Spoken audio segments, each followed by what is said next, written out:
botoy, yo tarik tali, mendapat ikan berkerang-kerang.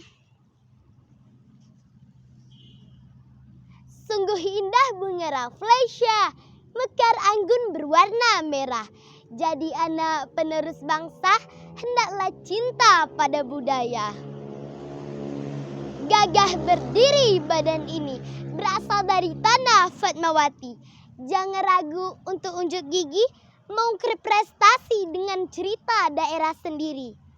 Assalamualaikum warahmatullahi wabarakatuh. Dewan juri yang saya hormati dan teman-teman yang saya sayangi. Perkenalkan, nama saya Giovanno Aziello Danang Ramadan. Saya berasal dari SDIT Baitul Izzah, Kota Bengkulu. Pada kesempatan kali ini, izinkanlah saya untuk membawakan sebuah cerita daerah Bengkulu yang berjudul Keramat Riak. Cerita ini saya ambil dari buku cerita rakyat Bengkulu yang ditulis oleh Herliana Irijati dan diterbitkan oleh Badan Pengembangan dan Pembinaan Bahasa pada tahun 2017. Begini kisahnya. Pada zaman dahulu di Provinsi Bengkulu terdapat sebuah daerah yang bernama Keramat Riak. Di daerah tersebut ditinggali oleh sekelompok masyarakat yang dipimpin oleh raja kejam yang bernama Raja Riak Bakau. Silau sinar surya tak mau berpaling menombak sebuah gedung megah yang berdiri menjulang. Gedung itu berada di sebuah daerah yang bernama Keramat Riak. Angin timur bergulung membalut tembok gedung dengan rintik debu yang terbawa olehnya.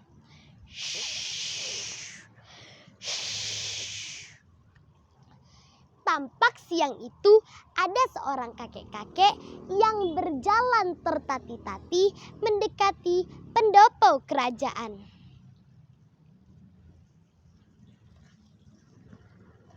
Wah, ini matahari atau api? Kok panas sekali? Rasanya badan ini mau terbakar. Langkah kaki lelaki yang hampir berusia seabad itu terhenti tepat di depan pendopo kerajaan. Tampak dari luar kerajaan itu sangat megah hingga ia ragu untuk beristirahat di sana. Karena sudah kelelahan sehabis mencari ikan, kakek itu tidak ragu untuk beristirahat di sana. Ia meletakkan jalannya di lantai dan ia bergegas meminta izin kepada prajurit untuk beristirahat di sana. Wah, bukan main kek. Kami melihat seperti kilau emas dari jalan yang kakek bawa ini. Apa betul ini emas kek? Iya tuan, benar. Jala ini adalah jala emas warisan orang tua kakek. Duk, duk, duk, duk, duk, duk, duk, duk, duk. Allahu Akbar, Allahu Akbar. Wah, sudah azan. Sebaiknya aku sholat dulu. Hei prajurit, bolehkah aku menumpang sholat?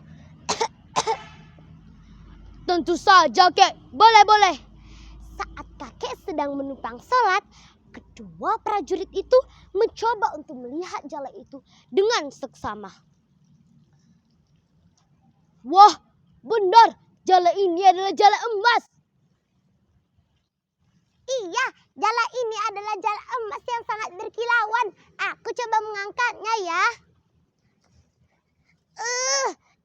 Jala ini berat sekali. Aku akan melaporkan kejadian ini kepada Raja Riak Bakau.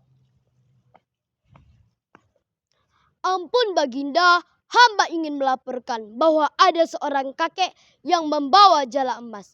Kakek tersebut menumpang sholat. Apa? Aku tidak percaya. Ayo kita lihat. Saat kakek sudah selesai salat, kakek pun keluar dari pendopo. Tampak dari wajahnya, ia sangat lega telah diperbolehkan oleh prajurit untuk menumpang sholat di sana. Hei kakek, apa benar ini jala emas milikmu? Iya tuan, benar. Jala ini adalah jala emas milik kakek.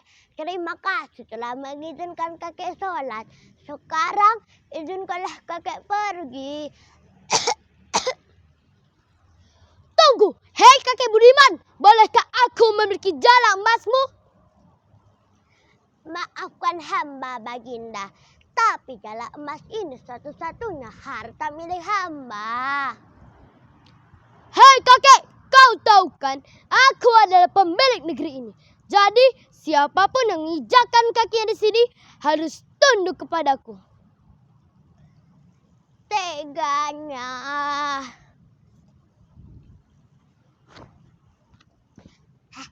Masa si raja itu tadi meminta jala burukku? Orang jala ini satu-satunya harta milikku. Kalau dia mau, dia bikin sajalah. Nah teman-teman, Raja Ria Bakau merasa diremehkan oleh sang kakek. Raja Ria Bakau mencoba untuk menghentikan langkah kakek. Langkah kakek pun terhenti dan diletakkannya jala di lantai. Dengan sekuat tenaga, raja itu mencoba untuk mengangkat jala tersebut. Namun tidak bisa teman-teman. Kedua prajurit yang dibawa oleh sang raja tadi mencoba untuk mengangkat jala tersebut. Namun tidak bisa juga teman-teman. Karena sang raja sudah geram. Akhirnya sang raja meminta si kakek untuk mengikuti permintaannya, yaitu lomba sabung ayam. Lalu apa yang terjadi ya teman-teman? Raja Ria Bakau yang meminta pertandingan, Raja Ria Bakau pula yang kalah di pertandingan berulang-ulang kali. Karena sang raja sudah kalah, akhirnya sang raja mengikuti permintaan si kakek. Sebelum pergi, sang kakek sholat terlebih dahulu di pendopo kerajaan. Ternyata Raja Ria Bakau beserta kedua prajuritnya membuntuti si kakek. Tiba-tiba sang raja mengeluarkan keris dari sarungnya. Sing! Aku adalah Raja Ria Bakau. Siapapun yang menentang perintahku harus musnah dari negeri ini. Hiat! Assalamualaikum warahmatullah. Assalamualaikum warahmatullah. Setelah melafalkan salam, kakek pun langsung menancapkan 4 lidi di 4 sudut pendopo kerajaan. Kakek pun langsung meninggalkan negeri Kramat Ria dengan kondisi luka yang sangat parah. Kedua prajurit yang dibawa oleh sang raja tadi mencoba untuk mencabut lidi tersebut. Namun tidak bisa. Akhirnya sang raja turun tangan untuk mencabut lidi tersebut. Setelah lidi semua tercabut, keluar air yang sangat deras.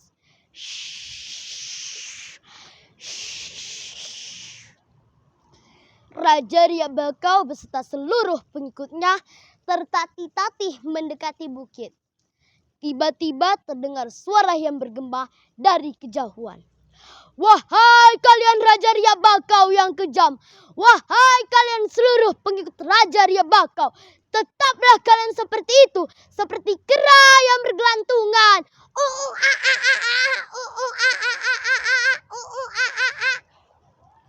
Lama-kelamaan negeri Kramat Ria berubah menjadi hutan rimba yang sangat lebat dihuni oleh kawanan kera. Di tengah hutan dibangun makam yang sangat megah oleh pedagang yang sudah diselamatkan oleh sang kakek. Di nisan makam dituliskan nama Syekh Abdul Latif, yaitu nama si kakek. Masyarakat menyebut makam itu makam Kramat Ria. Nah teman-teman, begitulah cerita Kramatria.